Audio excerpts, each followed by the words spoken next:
This is the Rich Dad Radio Show. The good news and bad news about money. Here's Robert Kiyosaki. Good morning. It's Robert Kiyosaki, the Rich Dad Radio Show, and my sweetheart Kim here. Hello, welcome to the show. Yes. And today we have a very, very special guest. He's been a long-time friend. His name is Richard Duncan, and years ago, I was in a Borders bookstore when there was a Borders, and I was walking past a stack of books, and all of a sudden this book went, psst, psst, pick me up. And it was a book called The Dollar Crisis by this guy, Richard Duncan. And, my definition of intelligence is if you agree with me, you're intelligent. And so I read this book, The Dollar Crisis, and Richard is a very intelligent man, but he's also a classically trained economist, Vanderbilt, Babson, and all this stuff. He's worked for some of the biggest institutions in the world. And the reason I say he was intelligent because what I had been saying and what Richard was saying was the same thing. But way back when, years and years ago, what we were saying made no sense to anybody, nobody else. Like, I said, the savers were losers. Your house is not an asset. The dollar was screwed and all this stuff. Are you crazy? Because back then, everybody believed in saving money and everybody was honest and all this. And here's this guy, Richard Duncan, again, a classically trained economist, saying in his book, The Dollar Crisis, saying exactly the same thing I was saying. So that's why Richard has been an old friend. It's not that he's an old man, but we've been friends for years because it's nice to find somebody who is classically trained as Richard is. And Richard was also, when we got the book, The Dollar Crisis, we were doing a program with a group of our good friends, and Richard was generous enough to come in by phone, and we had a ton of questions because this was high-level information, high-level economics, and he was generous enough to come by phone and answer our questions and talk about the book and talk about the whole what's happening in the world, and now he's got a new book. Wait one second. Another book called The Corruption of Capitalism. Now, for all of you listening to this Rich Dad Radio Show, if you think capitalism is honest, I'm not against capitalism, I'm against corruption. And when he wrote The Corruption of Capitalism, again, definition of intelligence, we both agreed, so we're both intelligent on that one. So he's been a long friend, been saying the same thing for years, but this is the frightening part. What we're being saying is coming true. That's the thing that's the worst of all. Because I wish that Richard and I were wrong. But what we've been saying is now coming true, and this now you can pitch this new book, Kim. Okay, so the new book, The Money Revolution, How to Finance the Next American Revolution. I want to know how to do that because I want to know what the revolution is and where we're going with it. So, Richard, welcome to the show. Wonderful to have you with us from Thailand. Robert, Kim, thank you so much for having me back. It's great to see you, and it's been just wonderful knowing you for the past, 15, 16 years. It's been a long time, my friend. It's been a long time. Yeah, we've done some good traveling together, too, and good we have speaking traveled events. the world. Yes, we have. So, Richard, would you mind giving us a quick, thumbnail sketch or overview? Like I said, Kim and I didn't we didn't study, I studied economics. I studied Marx in school, but I didn't study economics. I did a little bit. But you're classically trained and you've worked from the biggest funds in the world. Could you give the audience a little bit of your background, how you got to do what you do, write what you write? Okay, well, as you mentioned, I went to Vanderbilt, and when I graduated, I was so lucky in that I ended up getting to backpack around the world for a year. And I saw Asia, and I understood Asia was booming economically. This was early 1984. So I realized, go east, young man. And after I finished business school 2 years later, I did move back to Hong Kong. I moved to Hong Kong and found a job. What business school did you go to? I went to Babson College outside of Boston. Great school. And so I've spent most of my career working in Asia and working for stockbroking companies, fund management companies. I spent a couple of years at the World Bank in Washington. But one of the big advantages of being in Asia, I did work in Hong Kong, Singapore, Thailand, Indonesia, Malaysia, and India. And so these were all different economies with different economic cycles going on. And so it gave me a chance to see a lot of different economic cycles all at once. And the thing that I realized, first of all, that because of globalization, trade with China and low-wage countries, this was going to be extremely deflationary for the United States. And all the manufacturing jobs were going to move out of the country, which would be very bad for the American middle class. But I also saw from what was happening in Asia that their economic booms were driven by their trade surpluses and by the credit explosion that those trade surpluses permitted. As the trade surplus money went into their banks were able to lend many times more than that, creating great credit booms that eventually turned into great credit bubbles that eventually all blew up in 1997. And then all the pieces came together, and it became pretty clear that the same thing was going to happen in the U.S. Well, what Richard is talking about here is, let's say Japan or China or Taiwan, or they produce a widget. They sell it to the U.S., and that meant a job left America. It went overseas, but they sell us the widget we used to produce. But that money, the U.S. dollar, then goes into their economy. And if you understand the banking system, which is why Richard's so qualified to speak of it, so let's say a U.S. dollar enters, a Japanese bank or a China bank or a Hong Kong bank, that dollar booms. They have to lend it out again, right, Richard? That's right. The money goes into their banks, and those banks are able to lend it out not times. just once, but multiple times. Yeah. And that created extraordinary credit bubbles, Japan being the greatest example of all. Right. So I met Richard, there was a Thai baht crisis, a Japan crisis was 94 or something like that. I forget when it was now. But we could see these bubbles blowing up all over the world because they were selling us Sonys or Toyotas or whatever they sell us. The U.S. dollar was going into their system, but it was blowing their system into these huge booms. So when I first met Richard, I said, how can Japan's, the Imperial Gardens be worth more than America or something like that? It was so distorted because of the fractional reserve banking system. And not two people understood what we were talking about. Is that simply it? Richard, a dollar expands when it goes back into their banking system. That's right, through fractional reserve banking, exactly as you said. Yeah. And all of these Asian countries, normally under normal circumstances, laissez-faire, all of the money going into these countries would have pushed up the value of their currency.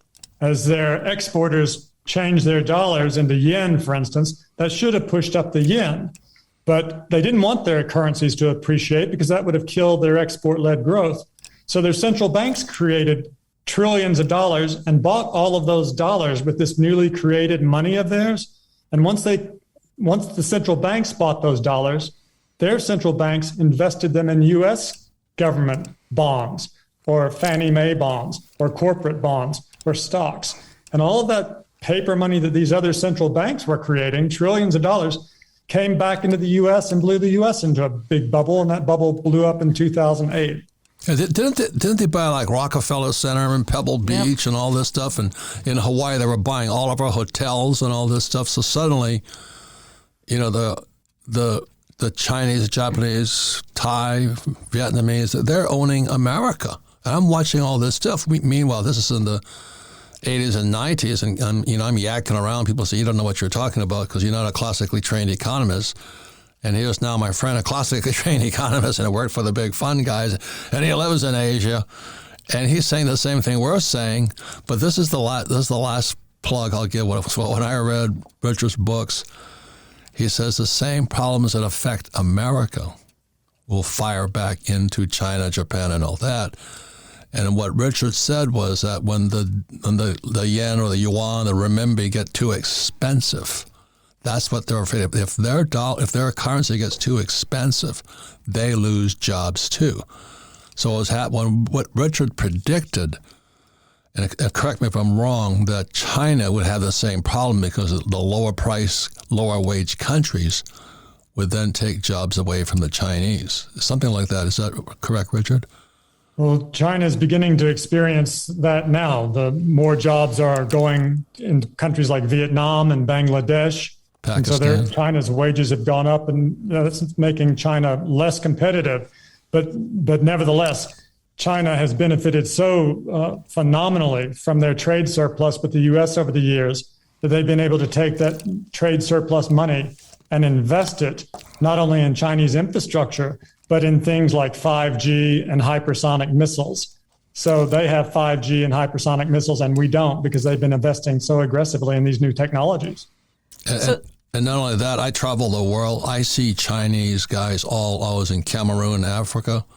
Man, they were dropping in, they were trenching all over the place, dropping in these fiber optic cables all across Africa. I'm going, holy mackerel. And what America's doing, we're sending troops. They're sending engineers to foreign countries. China beginning to displace the United States as the number one global superpower. And so, Richard, since 2008, when all this blew up, what's the impact today? What's happening today as a result of all of that? Well, so in 2008, when this bubble did blow up, I expected that it would blow up. It did blow up. But I expected when it blew up that there would be a depression. But what we saw instead was the U.S. government borrowed trillions and trillions and trillions of dollars and pumped it into the economy. And the Fed created $3.6 trillion during the first 3 rounds of quantitative easing and bought those government bonds, financing that government debt. If the Fed had not bought those bonds, if the Fed hadn't created all that money, the government couldn't have borrowed so much money without pushing interest rates to an extremely high level. All of that government borrowing would have pushed interest rates up, and the very high interest rates would have crushed the economy and done even more harm than the government spending did good supporting the economy. Well, Richard, wait, are you talking around 2008 now, or? 2008, right. Yeah. And so this combination of trillions of dollars of government borrowing and spending and trillions of dollars of money creation by the Fed to finance the government spending, they reflated the bubble. The bubble didn't implode. It just got bigger. Thank you, Jesus. And then it's been an exact replay of that again in 2020 and 2021. For instance, in the last 2 years, 2020 and 21, because of COVID, the economy started to collapse again. And in those 2 years, the government has borrowed $6.3 trillion, increasing government debt by 27% in 2 years. And the Fed has created $4.6 trillion to finance that government debt. In other words, by creating this money, the government's financed 73% of all the money that the government has borrowed, the Fed has. And so that's allowed the government to borrow $6.3 trillion, and interest rates didn't go up, they went down. Interest rates are still extremely low. So this has created a big boom in asset prices. Stock markets went to record highs, property prices went to record highs, all kinds of wild asset classes went to record highs. So they kept the economy from collapsing again in the same way this time as they did in 2008. So the reason that Richard Duncan is our friend, in 2008, when the subprime market collapsed, all of these guys who were flipping houses and all that, they got hammered. They got hammered. Now, the good news was, because we knew Richard, he says, hey, they're going to do it again. So while everybody was losing money and housing prices were dropping, Ken McElroy, Kim, and I borrowed $300 million because they were giving away money again. They were saying, hey, please borrow this money. So Ken, Kim, and I borrowed $300 million in 2008, and we bought, leveraged up. We bought so much real estate as all these losers and flippers and real estate agents were crying the blues. We were getting rich. And then on September 17th, 2019, the repo market blew up. And I went, here we go again, because what happened in just before 2008, the repo market blew up there again. So that's why I'm saying to everybody, Richard Duncan is a guy you want to listen to, and he's got his new book out here, this book, The Money Revolution. I can't wait to read it. But Richard also has a service called Macro Watch. So rather than listening to Jim Cramer on CNBC, I listen to Richard Duncan, and understand what's going on in the global money supply, because this next crash is going to be even bigger. And that's what Richard is going to be talking about. Am I correct, Richard? We're at a turning point now, it looks like, because the monetary policy is moving from being ultra loose to becoming potentially ultra tight. Yeah.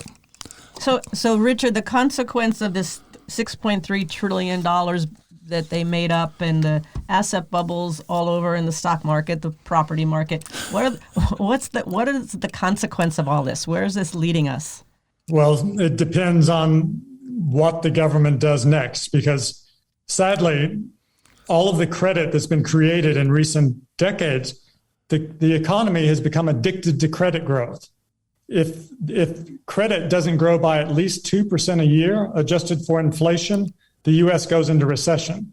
So we have become addicted to credit growth. And the amount of total credit in the country is so large now that only government borrowing can make it continue to grow. The private sector just doesn't have enough income to service enough debt to make credit keep growing. So we've really reached the point where the future depends on how much the government borrows and how much money the Fed creates to finance that borrowing. So that's the bad news. The good news is there's really no limit as to how much they can borrow and how much money the Fed can print, except if it results in high rates of inflation.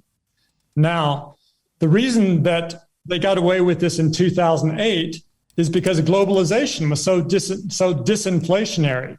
They were able to spend trillions and print trillions, and the highest rate of inflation after 2008 was 3.9%.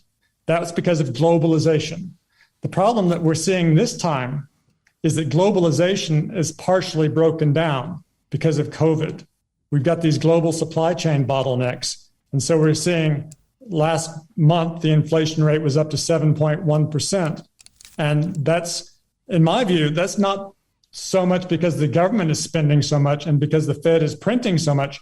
That has something to do with it, but it's largely because globalization has partially broken down. We can't get goods the way that we used to because factories around the world are being shut down because their workforce is infected with COVID. Now, hopefully this will be temporary. Hopefully globalization won't Transitory. Transitory word. Transitory. I do believe that. I think, but who knows? I do think that assuming that COVID is going to go away, then we should return to what we experienced before, where we have trade with extremely low wage countries like Bangladesh, where people make $5 a day. And that should once again put a lot of downward pressure on inflation. But it may not go that way. For instance, China has a zero COVID policy. If Omicron starts spreading around China, it would be possible for China to shut down all its major cities. And I mean shut down tight so that there are no exports leaving China. In that case, that would be extremely inflationary. That would be a big breakdown in globalization, at least for a while. That could cause inflation to spike much higher than what we've seen so far. I mean, hopefully that won't happen. But that's certainly one possibility. Okay, so we need to take a break. I just want to summarize, all this. When I hear people coming up to me, oh, the price of real estate going up and they're jumping in to buy real estate right now, I don't say anything. And the reason is that people are just getting into the hype. All this credit, it's actually debt, credit and debt, pumping into this economy, trying to prevent this crash. And if inflation keeps going, I get richer. I am extremely happy. And I think Biden, I'm not Republican or Democrat, he intentionally wants inflation. That's why he shut down the XL pipeline. That's why he stopped drilling to get oil prices up. When oil prices go up, all these truckers in Ottawa screaming, they can't get food to the table and all this. Prices of food go up. Inflation keeps going up regardless of what's going on, just because the policies of the Biden administration, shutting down the XL pipeline, stopping drilling of oil, so the price of oil goes up. I watch all this, and meanwhile, these people are jumping out and buying real estate like there's no tomorrow, and I can't even talk to them. Nobody even asks me what I think. So that's why this show is so important right now, because we're on a turning point. And that's why this book here, The Money Revolution, but I haven't read it, but I'm excited about reading it. But please understand, ladies and gentlemen, inflation makes the rich extremely rich. The middle class will pay higher taxes, and the poor will get poor because they're the ones who can't afford that $25 Wagyu steak that my friends are selling. So that's why it's one of the biggest critical turning points, and that's why I don't know how many years ago when I walked past Rich's book and Borders, and it says a dollar crisis. If you understand what's going on, the problem is the U.S. dollar, because in 1944 it stopped being money. It just became the reserve currency of the world, and in 1971 Nixon took the dollar off the gold standard. And so when Kim and I wrote Rich Dad Poor Dad 25 years ago today, we said savers or losers, your house is not an asset. I agree 100% with Richard. We're being set up right now, one of the biggest changes in world history. And so, I bought a property. What do you think? I can't even talk to him. Because this, to me, is 2007 all over again. And then the repo market collapsed. 2008, the market collapsed, and back in 2008, this guy named Bernanke, I believe it was, could print money. And this is where we are today. And that's why Richard's new book, The Money Revolution, and I'm going to let you plug your service, Macro Watch. You've got to wake up, ladies and gentlemen, because otherwise you're just this stupid little hog just driving to slaughter. That's where we are today. So that's why I'm not pessimistic. I'm just being realistic. When we come back, we're talking more to Richard Duncan. His new book is called The Money Revolution. He sits in Thailand on the border of the next invasion from China. I think it's kind of funny, personally. But anyway, this is not a time to be thinking, this is not a time to be complacent. That's nonsense. So we come back, the last section with Richard Duncan. Out here in Phoenix, the cost of rent has gone up 28%. Thanks to record inflation, almost every living expense has gone up. And inflation can erode your personal wealth too. That's why I think investing in assets that offer protection from inflation is critical. There's an overlooked asset that some experts say is a good store of wealth today. When volatility raged in 2020, its prices outpaced 10 other major asset classes, according to Citi. This investment isn't gold or some type of stock or bond. I'm talking about blue chip art. In fact, blue chip art prices outpaced S&P 500 by 164% from 1995 to 2021. And thanks to Masterworks, you can invest in million-dollar art. To add this asset to your portfolio, visit masterworks.io/richdad for priority access. That's masterworks.io/richdad. And see important disclosures at masterworks.io/disclaimer. Welcome back, Robert Kiyosaki, the Rich Dad Radio Show, the good news and bad news about money. You can listen to the Rich Dad Radio program anytime, anywhere on iTunes, Android, and YouTube, as long as we don't get deplatformed. You can listen to a repeat of this program at richdad.com, richdadradio.com. We archive this because repetition is how we learn. So you listen to this program, listen to it again, you'll learn twice as much. But more important, if you have friends, family, and a business associate, listen to this program together and discuss. Because when you discuss, I know in school discussing is called cheating. But anyway, when you discuss, you'll learn twice as much. So our guest today is Richard Duncan. He's been a friend. Let me just add, too, about repetition, because this is the type of show where there's a lot of information Richard just put out in this first section. And I find the beauty of the videos is I can stop it, I can rewind it, I can stop it, I can rewind it. Because you hear it once, you get maybe 5%, but you hear it again and again, right. and it's a whole nother learning. So repeat. Yeah. So anyway, I want to repeat again that I came across this book, I don't know, years ago, The Dollar Crisis, in Borders bookstore. It was a tiny book. Then there was another book called The Corruption of Capitalism, and now he's the granddaddy of them all, The Money Revolution. And Rich is going to have a subscription offering for a subscription service from Macro Watch. The thing that's great about Richard, he's an American, classically trained economy, worked for the biggest hedge funds and the IMF, but he lives in Thailand, so he can see the world from outside looking back into America. So America is we're at, not just America, we're one of the biggest turning points in world history. And like there was, I think it was Rockefeller, one of those guys said is, when shoe shine boys are giving you stock tips, time to get out. And I was in Safeway the other night, and these people are coming up to me, I did what you said, I bought a rental property. And I came back home and I said to Kim, time to sell. You know, it is so dangerous, but you can't talk somebody out of it because they drank the Kool-Aid. So that's why I'm really honored to have a dear friend, Richard Duncan, been friends for years. He helped Kim and I time the last turn back in 2008. We made fortunes because while everybody was buying, where everybody was selling, we were buying. And that time has come again. And so that's why please listen to what Richard Duncan has to say.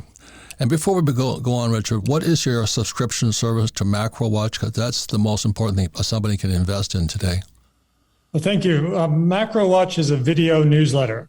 Every couple of weeks, I upload a new video talking about something important happening in the global economy and how that's likely to impact asset prices, stocks, bonds, commodities, currencies. And so I hope your listeners will check it out. They can visit my website at richardduncaneconomics.com. That's richardduncaneconomics.com. And if they'd like to subscribe, hit the subscribe button. And for a 50% subscription discount, then put the coupon code RICH, R-I-C-H, and they can subscribe at a 50% discount.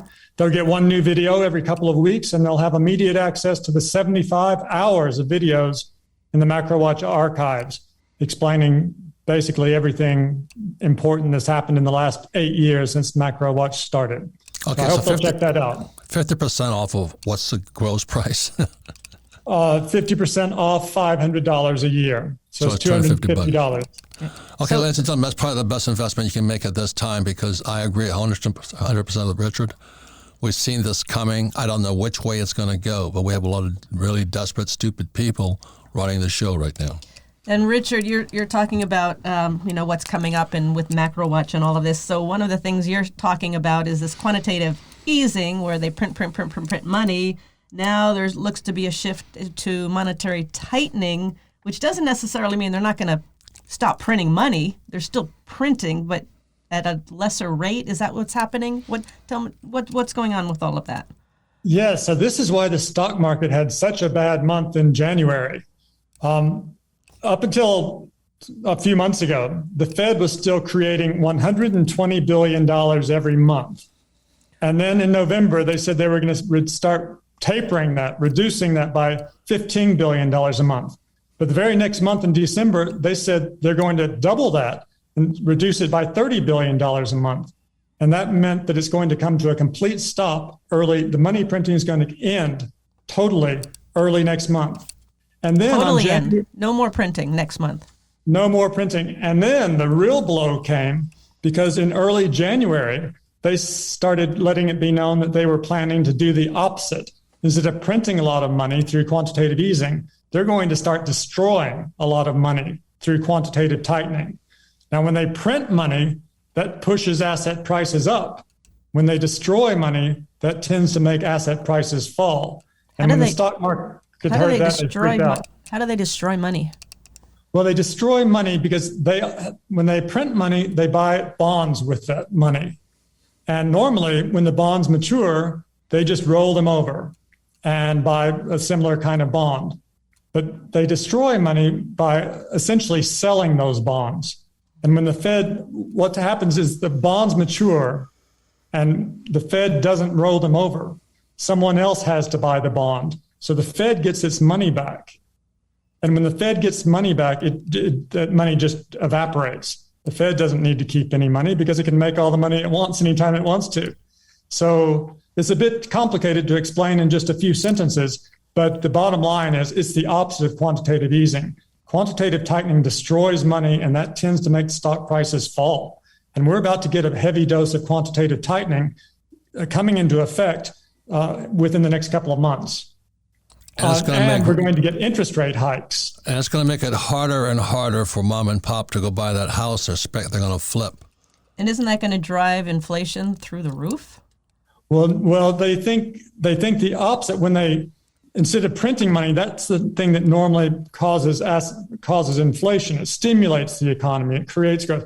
But when they destroy the money, that tends to make asset prices fall, like stocks and property. So people are less rich, so they spend less money. And if they spend less money, then prices tend to fall. So that's why they're doing this. They're worried now that the inflation rate has moved up to 7%, and they're taking steps to bring it back down. But what they may find is this could cause a significant stock market crash.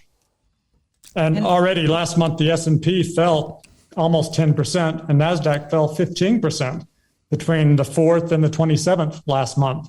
And some of the high-flying stocks got hit a whole lot harder than that. Look at Meta or Facebook, whatever those I call now. They tanked.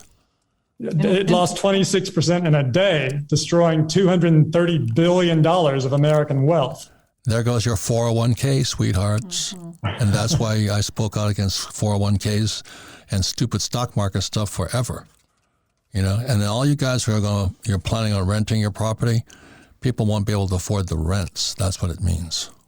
And so, Richard, in this whole equation of raising interest rates and tightening and all that, are they even talking about the supply chain mess? I mean, isn't that a big factor? That is a very big factor, but there's not really much they can do about that too quickly. But they have just within, in fact, on Friday, Congress passed a bill that, among other things, is allocating $50 billion to building semiconductors in the United States, semiconductor factories. Now, that's not going to fix the supply chain overnight, but it's going to mean a couple of years from now, we're going to have a whole lot more semiconductor capacity in the U.S., which will bring prices back down again. So that's one thing that they have done. That's a very positive step. That's exactly what they need to do. So I'm happy to see that. $50 billion for American semiconductor factories is a big step in the right direction for what. So if I could say something, years ago, Taiwan Semiconductor moved to Arizona. So that's why Arizona, when Kim and I moved from the Communist Republic of Oregon to Arizona, one reason was because Taiwan Semiconductors moved through the desert of Arizona. And so we've been set up here. That's why it's called Silicon Desert. So you've got to move where the industries are moving to. And if I hadn't read Richard's book way back when, the dollar crisis, he was talking about how manufacturing had to come back to the States. And that's what's happening right now. Intel just announced a huge development in Ohio. It's going to be a boom for Ohio. So that's how you make money. You got to pay attention. Don't listen to your stupid real estate agent who tells you that, the price of real estate always goes up, because it doesn't. So, Richard, what is your book, The Money Revolution, about? And how do you finance the next American Revolution? I want to know. So, the book, it is a big book, 500 pages, and it has 3 big parts. The first 2 parts are history, and the third part is a recommendation drawing on lessons from the history. Part 1 is a unique history of the Federal Reserve, the Fed, since it was created in 1913. If you read this, you will understand exactly how the Fed operates. It's told from a unique point of view that I think your readers and listeners will find very useful. The second part is a history of credit and credit growth and how that has changed the American economy over the last 50 years. Richard, people don't use the word credit very often. Could you, the relationship between credit and debt? Well, so total credit is equal to total debt, because one person's loan is another person's debt, right? So the two have to equal each other. So one way of thinking about this, the easiest way to think about it, is all the debt in the country. Government debt, household sector debt, corporate debt, financial sector debt, all the debt. It first went through $1 trillion in 1964 when I was 4 years old. Now it's $90 trillion, from 1 trillion to 90 trillion during my lifetime. And this credit explosion, which would not have been possible if we had remained on a gold system where dollars were backed by gold. But this explosion of credit has transformed the world. Wait, Richard, hang on. You're speaking like an economist again. credit is what the Fed and the Treasury allow people to get to the big banks like Wells Fargo and all that. And that credit then allows people, the banks, to send out debt. So then corporations and individuals come in and they take credit and they turn it into debt, but it's the same thing. So by creating credit, debt could explode. Am I correct on that or incorrect? No, I think you put that exactly right. So credit's not a word that people use.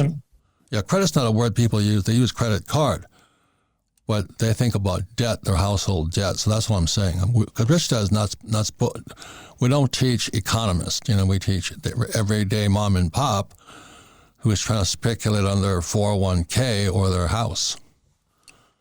So the reason I tend to use credit is because I say this system that we have now is not capitalism, it's creditism. Yes. Creditism sounds better than debtism. I tried that. Creditism works better. Capitalism to creditism. Because credit growth drives economic growth now. We're dependent on it. Yeah, what Richard is saying is the way America grew was because we produced products. Now we don't produce products, they create credit or debt. Am I correct on that one? That's right. Instead of our economy being driven by investment and savings as it used to be, it's now driven by credit creation and consumption, and more credit creation and consumption. And that's been great. The problem is it requires credit growth to survive. If credit contracts, we have a depression.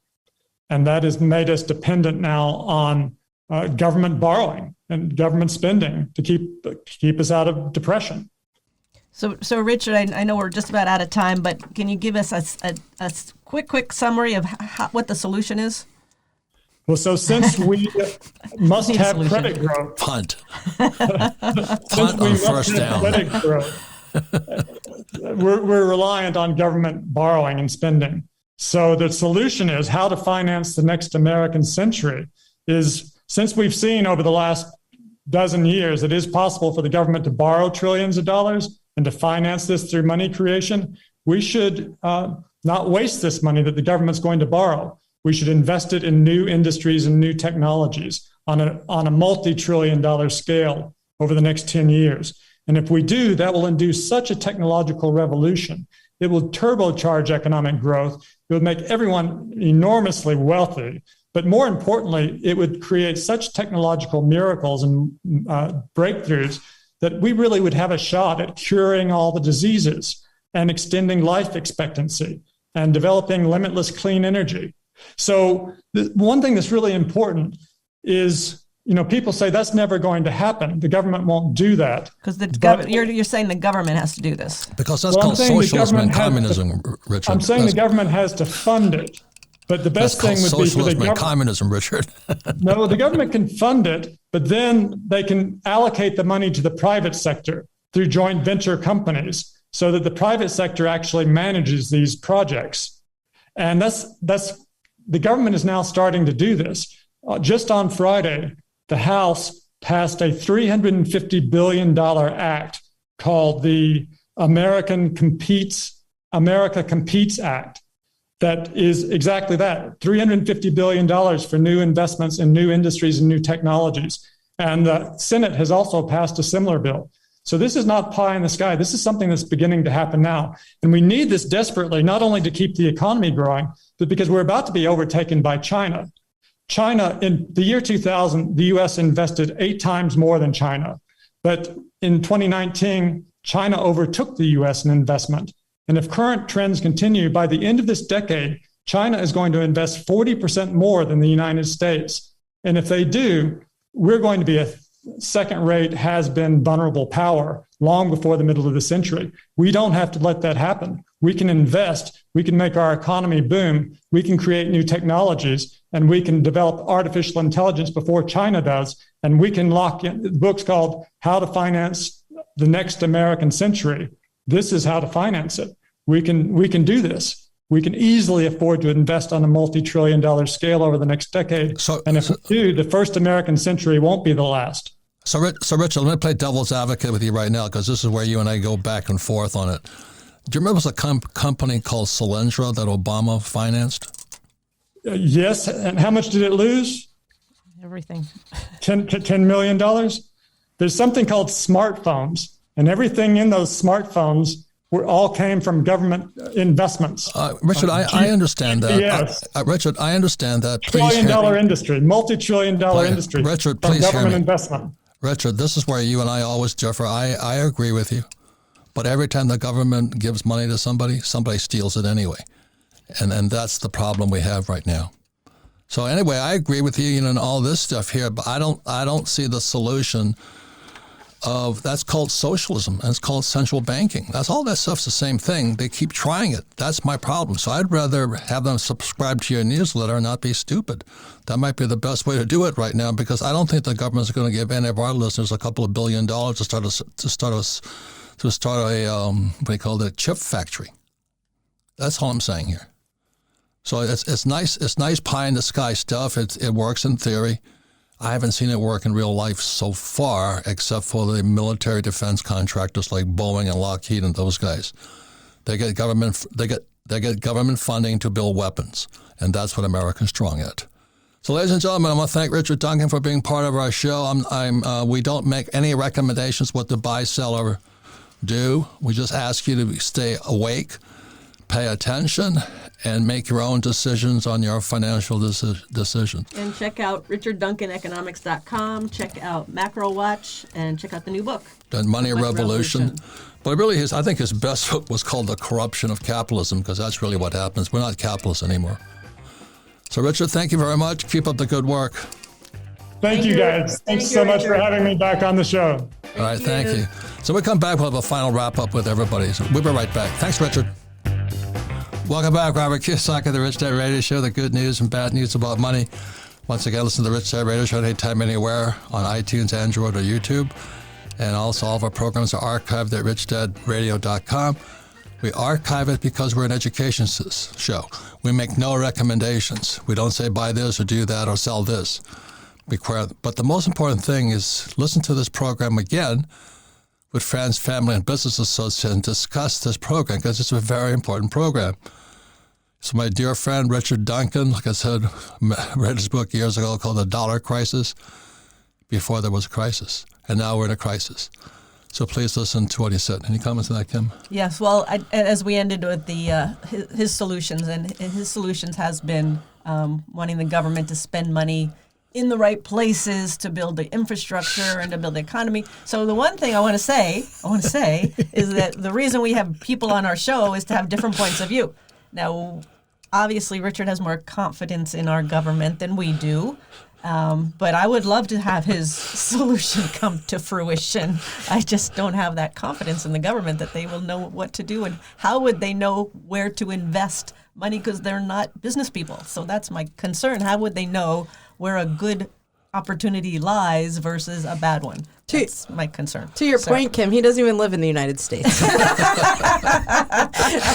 that was nothing but love. That was nothing but love for Richard. And one more thing, Richard is an optimist. I think I'm a pessimist. And everything the government touches turns to corruption. Why not just give Fauci all the money and he can fix the economy? You know what I mean? I mean, you know who runs the economy? Not even like Trump is an elected official. Fauci isn't. Most of these criminals are not elected officials. They're professional bureaucrats who stuff their frickin' pockets with our tax dollars. You cannot fire Fauci. You cannot hold him accountable. I'm not against him. I'm just against government bureaucracy. And Rich is very optimistic about it. I'm not. So that's why the Rich Dad Company is, as my friends in Mexico say, ¿Qué pasa? What are you going to do about it? What can the little guy do? And I would rather get smart. I would rather be smarter than the average guy. I don't listen to real estate brokers. Not that they're bad people, but they only make money if you buy something from them. So if you're going to buy, I don't know how many people, I took your advice. I bought a house. I'm going to make some money. I said, at the top of the frickin' market? And what about all these guys in this 401ks? 401ks came into existence in 1974. It was called ERISA. And I've been speaking out against 401ks because I will get censored with this one, but 401ks are like a condom. It gives you a false sense of security while you're being screwed. Do you know what I mean? And if this market crashes, when they raise these interest rates, if they do, your 401k turns to 201k just as you get ready to retire. All you old guys like me, hear what I'm saying? If they raise interest rates because they're going to stop inflation, your 401k may be toast. I'm not saying it's going to happen. Or if you're a millennial and you got mom and dad who are living in La La Land with their two 401ks, you might be in serious trouble. So that's what the Rich Dad radio show is about. That's what we do. What we do is get educated. The little guy can do something. I know, we should all start an Intel factory like Richard recommends and get the government to fund us, but we can't. And our country is run by bureaucrats like the FBI guy, Comey, and all those guys. They got caught lying through their teeth. I can't believe we listen to these bureaucrats. And that's when Richard says we want to give the money to them. I have a problem with that. Now, he's entitled to his point of view. I'd rather not trust them. That's where I'm at. So I like gold, silver, Bitcoin, crypto. I want to do what the little guy can do. Any comments on that, Kim? Yeah, well, and again, I do want to plug Richard's Macro Watch because it's a great resource. There's a ton of information in it. You go to Richard Duncan economics.com. He's got a special 50% discount coupon if you put in RICH. So again, we're about education. We're going to give you different points of view. And I don't know where we're going with all of this, but it's going to be a hell of a ride. It already is. So, Miss Sarah, this is the best part of this job. You get to listen to all these characters. Well, this is definitely an episode I'm going to have to rewatch a million times because he mentioned, knows so much. It's such. Look at my notes, and that is like just words. I'm reading it. I'm like, this doesn't make any sense. So I always appreciate his perspective though, and his positive outlook because it is doom and gloom from my perspective. So it's nice to have his positive outlook. But and I'm going to include the offer in the show notes. So all of you, if you missed the offer for Macro Watch, yep. Check the show notes. And the thing that's great about Richard, he puts his information into charts. And I like pictures. So he's fantastic. And don't take my advice or anybody else. Listen to what other people say and then make your own decisions up. So that's what we stand for, Rich Dad here. Okay, so thank you for listening to the Rich Dad Radio program. Thank you very much. And take care.